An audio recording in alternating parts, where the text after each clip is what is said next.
The Miracle, Idea and Inspiration, Ide dan Ilham. Penakwil mimpi kerajaan Mesir menyampaikan bahwa kekuasaan Fir'aun akan diruntuhkan oleh seorang laki-laki turunan Yahudi. Fir'aun yang berkuasa saat itu memerintahkan agar setiap bayi laki-laki yang lahir dari turunan Yahudi harus dibunuh. Istri Fir'aun yang bernama Asia adalah seorang yang beriman dan sangat disayangi oleh Fir'aun. Ia mengingatkan Fir'aun bahwa perintah itu sangat kejam dan meminta agar perintah itu dibatalkan. Namun, pantang bagi seorang Fir'aun untuk menarik perintahnya.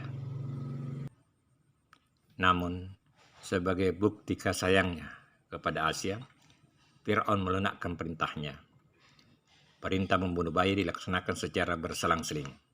Jika tahun ini diperintahkan untuk membunuh bayi laki-laki, maka tahun berikutnya tidak dilakukan atau bebas.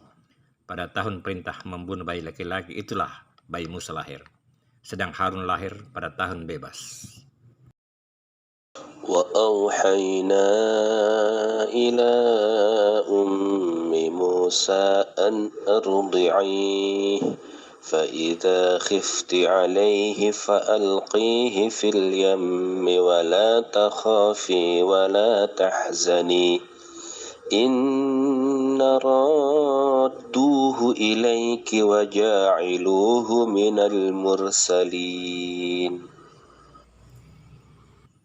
Dan kami ilhamkan kepada ibu Musa, susuilah dia, dan apabila kamu khawatir terhadapnya, maka jatuhkanlah dia ke sungai Nil, dan janganlah kamu khawatir, dan jangan pula bersedih hati, karena sesungguhnya kami akan mengembalikannya kepadamu, dan menjadikannya salah seorang rasul dari para rasul.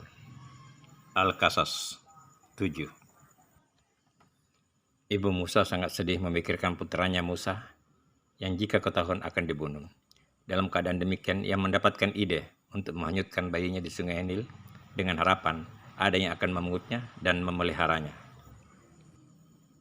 Ibu Musa lalu memesan sebuah peti pada seorang tukang kayu turunan Yahudi. Tukang kayu tersebut sangat ahli. Ia membuat sebuah peti yang kokoh dan tidak dimasuki air. Semua ini dilakukan secara rahasia. Si bayi Musa lalu dimasukkan dalam peti tersebut dan diam-diam peti itu dihanyutkan di sungai Nil. Ibu Musa lalu memerintahkan kakak perempuan Musa yang bernama Maryam untuk memantau peti tersebut dari kejauhan. Peti itu dibawa arus sungai Nil dan masuk ke istana Fir'aun. Istana Fir'aun terletak di tepi sungai Nil dan sebagian istana bersambung langsung dengan sungai Nil. Asia, istri Fir'aun, sangat senang menemukan bayi dalam peti tersebut dan berniat mengangkatnya sebagai anak. Dalam peti tersebut disertakan kain tenunan Yahudi yang mungkin dipakai menyelimuti bayi Musa. Fir'aun yang mengetahui hal tersebut sangat marah dan ingin membunuh bayi itu, tetapi dicegah oleh Asia. Lagi-lagi Fir'aun membatalkan niatnya karena cintanya pada Asia. Saat Musa si bayi akan disusui, ia menolak. Ia menolak menyusu pada para ibu-ibu yang sudah disiapkan untuk menyusui. Saat itulah Maryam menawarkan untuk menunjukkan ibu yang bisa menyusuinya dan dari keluarga baik-baik. Tawaran itu diterima dan Musa akhirnya disusui oleh ibunya sendiri. Kisah nyata ini sangat dramatis. Ini bukan cerita sinetron, melainkan peristiwa yang benar-benar terjadi ribuan tahun lalu di tepi sungai Nil. Ada beberapa pihak yang begitu berjasa dalam menyelamatkan Musa, khususnya seorang tukang kayu profesional dan kakak perempuan yang begitu patuh mengikuti nasihat ibunya dan sayang kepada saudaranya. Istri Fir'aun yang begitu saleh dan memiliki kasih sayang. Ide ibu Musa sebenarnya sangat berisiko. Bisa saja peti itu hanyut terus hingga sampai ke laut, dan bayi Musa akan mati kelaparan, atau terdampar pada suatu tempat kosong atau berbahaya.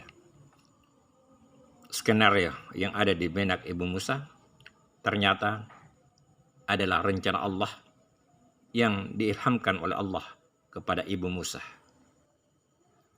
Wow, haya, Akar kata akhaina dalam ayat ini diartikan mengilhamkan. Untuk seorang nabi, kata ini diartikan mewahyukan. Ini berarti seorang awam yang bukan nabi bisa saja mendapat petunjuk dari Allah secara langsung melalui ilham atau inspirasi. Persoalannya, bagaimana mendeteksi bahwa ide itu dari Allah atau hanya pemikiran sendiri atau bisa juga bisikan setan. Disinilah pentingnya merujuk pada ketentuan yang dipatenkan, yaitu kitab suci, Al-Quran, dan hadis Nabi. Niat yang tulus dan melakukan dengan keikhlasan karena Allah. Ada pengakuan iblis dalam Al-Quran bahwa ia mampu menyesatkan semua turunan Adam kecuali yang ikhlas.